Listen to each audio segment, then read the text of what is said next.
isang dating OFW sa Saudi Arabia. So, galing po ako sa Riyadh at sa Dammam. So, dito po, nagpintas ako ng chicken ngayon. Umuwi ako dito. Nandito ako sa head office. Ito pong chicken na to, ginawa ko siyang part-time sa loob ng 1 year lang. Kasi hindi ko sabihin mo 2 years kasi yung 1 year kasi tinanggalan ako ng wifi ang amo ko. Kaya 1 year lang talaga to. Kinita ko. Nasa worth of 130,000 plus.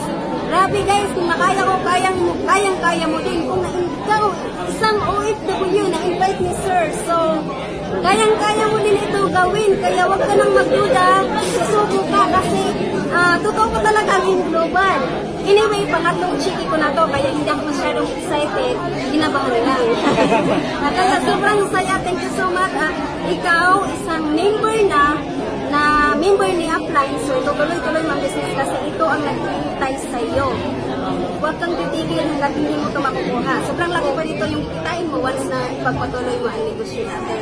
Sa lahat naman ng hindi pa members, huwag ka na magduda, susuko ka kasi ito ang naghihintay sa iyo na pwede mong kikitain kahit Facebook account lang. So, masarap siya gawin kahit nasa bahay ka. Kung isa kang OFW, laking tulong na ito kasi unang-una, nawala yung homesick mo. Is pangalawa, yung lungkot at sakit mo na ramdaman sa pamilya mo, siyempre malayo ka. Gagawin mo lang ito part-time.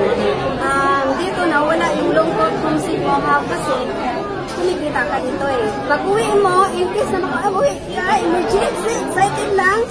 So, pwede kang kikita ng ganito. So, pwede kang mag-invest ng chiki kagaya ko. So, yun. Ito pa ang pwede nyo kikitain.